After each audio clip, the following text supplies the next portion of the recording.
नमस्कार सर्वांना। बांधकाम कामगार योजना अत्यंत आनंदाची बातमी सर्व बांधकाम कामगारांसाठी घेऊन आलेलो आहोत। बांधकाम कामगाराची नवीन नोंदणी आणि नूतनीकरण सुरू झालेलं आहे। बऱ्याच दिवसापासून बांधकाम कामगारांची नवीन नोंदणी आणि रिन्युअल करायची प्रोसेस बंद झालेली होती, म्हणजेच अपॉइंटमेंट घेणं बंद होतं। डिसेंबर 2026 पर्यंत फुल झालेले होते आणि त्याच्या पुढील जे अपॉइंटमेंट आहे त्या भेटत नव्हत्या। पण बांधकाम कामगारांसाठी अत्यंत आनंदाची अशी गुड न्यूज आलेली आहेत। बांधकाम कामगारांना जानेवारी 2027 वर्षासाठी नवीन नोंदणी आणि रिन्युअल फॉर्म सुरू झालेले आहे। जेवढेही बांधकाम कामगार आहेत बरेच ज्यांचं रिन्युअल नसल्यामुळे त्यांना अनेक वेगवेगळ्या योजना आहेत त्यांचा लाभ घेता आला नाही, त्यांना त्या योजनेचा फायदा घेता आला नाही। त्यांचा रिन्युअल नसल्यामुळे चालू वर्षाची जे शैक्षणिक वर्षाची मुलांना स्कॉलरशिप भेटत असते ती त्यांना भेटलेली नाही। कारण त्यांचं कार्ड रिन्युअल झालेलं नाही।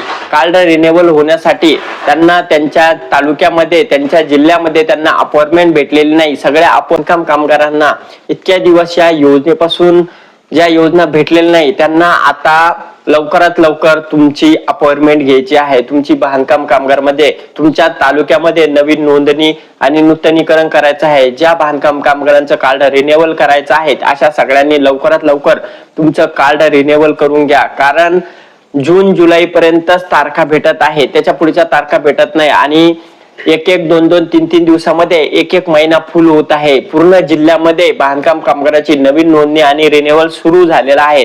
त्याच्यामुळे तुम्ही कुठल्याही जिल्ह्यामधून कुठल्याही तालुक्यामधून जर हा व्हिडिओ बघत असाल तर तुम्ही तुमचं कार्ड रिन्युअल करून घ्यायचं आहे।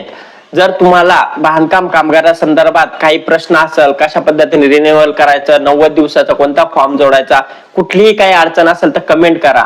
तर बघा, बांधकाम कामगारामध्ये जर तुमचं कार्ड तुम्हाला रिन्युअल करायचं आहे तर तुम्हाला 90 दिवसाचा फॉर्म लागतो। त्याच्यामध्ये तुम्हाला तुमचा फोटो लावून तिथं तुम्हाला प्राधिकृत अधिकाऱ्याची सही घ्यावी लागते। तुम्ही जर ग्रामपंचायत मध्ये राहत असाल तर ग्रामसेवकाचा तुम्हाला घ्यायचा आहे, नगर परिषद मध्ये राहत असाल तर तिथल्या अधिकाऱ्यांचा, तुम्ही महानगरपालिका मध्ये राहत असाल तिथल्या अधिकाऱ्यांचा तुम्हाला सही शिक्का घ्यायचा आहे आणि इथं एक कॉन्ट्रॅक्टरचा सही शिक्का घेऊन तुम्हाला तो फॉर्म तुम्ही ऑनलाईन तुम्हाला करायचा आहे आणि त्यानंतर तुमची अपॉइंटमेंट भेटते आणि ती अपॉइंटमेंट आता सुरू झालेली आहे। तर लवकरात लवकर तुमचं बांधकाम कामगाराचं नवीन नोंदणी करायची असेल तीही सुरू झालेली आहे। तुमचं कार्ड रिन्युअल म्हणजेच नूतनीकरण करायचं असेल तेही सुरू झालेलं आहे। आता जर तुमचं कार्ड रिन्युअल झालं तर तुम्हाला बांधकाम कामगारामध्ये बऱ्याचशा योजना नवनवीन आलेल्या आहेत, त्याच्यामध्ये वेगवेगळे बदल झालेले आहेत, नवीन GR आलेला आहे। तर त्या सगळ्या योजनांचा फायदा तुम्हाला घेता येणार आहे। तुमच्या मुलांची स्कॉलरशिप भरायची असेल, तुमच्या मुलाचं लग्न झालेलं असेल त्याचा विवाहाचा क्लेम करायचा असेल किंवा तुमच्या जी शस्त्रप्रसूती झालेला असेल एखाद्या मुलीची तर तिचा सुद्धा क्लेम करता येणार आहे। तुम्हाला जीवन विमा काढायचा असेल, तुम्हाला घरकुलचा फॉर्म भरायचा असेल, अशा वेगवेगळ्या योजनांचा लाभ तुम्हाला बांधकाम कामगारातून अत्यंत मोफत किंवा कमी खर्चामध्ये अशा वेगवेगळ्या चांगल्या योजनांचा लाभ तुम्हाला भेटतो। तर या सगळ्या योजनांचा जर तुम्हाला लाभ घ्यायचा असेल तर तुम्हाला तुमच्या बांधकाम कामगाराची नोंदणी असणं आवश्यक असते आणि तुमचं जर नोंदणी असेल तर दर वर्षाला तिला रिन्युअल करत राहावं लागतं। जर तुमचं 10 वर्ष जर करेक्ट रिन्युअल करत राहिलं तर तुम्हाला सुद्धा पेन्शन चालू होणार आहे। 15 वर्षाची 20 वर्षाची जर तुम्ही सातत्याने 10 वर्ष 15 वर्ष 20 वर्ष जर हे कार्ड रिन्युअल करत असाल तर तुम्हाला सुद्धा बांधकाम कामगारात तर्फे दरवर्षी पेन्शन सुद्धा भेटणार आहेत। अशा बांधकाम कामगारांनी अत्यंत बांधकाम कामगारांसाठी चांगल्या योजना राबवित आहेत। त्याच्यामुळे लवकरात लवकर तुमचं बांधकाम कामगाराचं कार्ड रिन्युअल करून घ्या आणि या सगळ्या योजनांचा लाभ घ्या।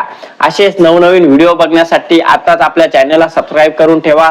असेच नवनवीन व्हिडिओ तुमच्यासाठी आपण घेऊन येत राहणार आणि तुमच्या मनामध्ये काही प्रश्न असेल तर कमेंट करा। धन्यवाद।